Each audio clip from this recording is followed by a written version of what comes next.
നമസ്കാരം സുഹൃത്തുക്കളെ, എല്ലാവർക്കും സുഖമാണെന്ന് കരുതുന്നു. നമ്മുടെ നിത്യജീവിതത്തിലെ പ്രധാനപ്പെട്ട ചില വിപണി വിശേഷങ്ങളാണ് ഇന്ന് ഞാൻ പങ്കുവയ്ക്കുന്നത്. ആദ്യം തന്നെ എല്ലാവരും ഉറ്റുനോക്കുന്ന സ്വർണ്ണവിലയെക്കുറിച്ച് പറയാം. ഇന്ന് കേരളത്തിൽ സ്വർണ്ണവിലയിൽ നേരിയ ഒരു വർധനവ് വന്നിട്ടുണ്ട്. ഒരു പവൻ സ്വർണ്ണത്തിന് ഇന്ന് 1,10,480 രൂപയാണ്. 1,10,480 രൂപ വിപണിയിലെ നിരക്ക്. ഗ്രാമിന് 13,810 രൂപയാണ്. 13,810 രൂപ വരുന്നത്. അതുപോലെ നമ്മുടെ കർഷക സുഹൃത്തുക്കൾ അറിഞ്ഞിരിക്കേണ്ട തേങ്ങയുടെ വിലയിൽ വലിയ മാറ്റങ്ങളില്ലാതെ ക്വിന്റലിന് 5,350 രൂപ 5,350 രൂപ എന്ന നിലയിൽ തുടരുന്നുണ്ട്. നമ്മുടെ കുരുമുളകിന്റെ കാര്യമെടുത്താൽ ഇന്ന് നല്ലൊരു ഉണർവ് വിപണിയിലുണ്ട്.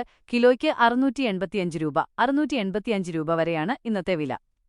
ഒപ്പം ഇന്ധനവിലയിൽ ഇന്ന് മാറ്റങ്ങളൊന്നും റിപ്പോർട്ട് ചെയ്തിട്ടില്ല. പെട്രോളിന് ഏകദേശം 106.43 രൂപയിലാണ് വ്യാപാരം നടക്കുന്നത്.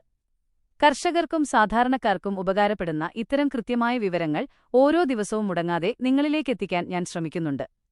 ഈ കൊച്ചു വീഡിയോകൾ നിങ്ങൾക്കിഷ്ടമാകുന്നുണ്ടെങ്കിൽ നമ്മുടെ ഈ കുടുംബത്തിൽ അംഗമാകാൻ മറക്കരുത്. താഴെ കാണുന്ന ആ സബ്സ്ക്രൈബ് ബട്ടൺ ഒന്ന് അമർത്തിക്കൂടെ കൂടിക്കോളൂ. എങ്കിൽ മാത്രമേ ഞാനിടുന്ന വിവരങ്ങൾ അപ്പോൾ തന്നെ നിങ്ങൾക്ക് ലഭിക്കുകയുള്ളൂ. ഈ വീഡിയോ നിങ്ങളുടെ സുഹൃത്തുക്കൾക്കും ഒന്ന് ഷെയർ ചെയ്യണം. നാളെ വീണ്ടും പുതിയ വിശേഷങ്ങളുമായി കാണാം. എല്ലാവർക്കും നല്ലൊരു ദിവസം ആശംസിക്കുന്നു.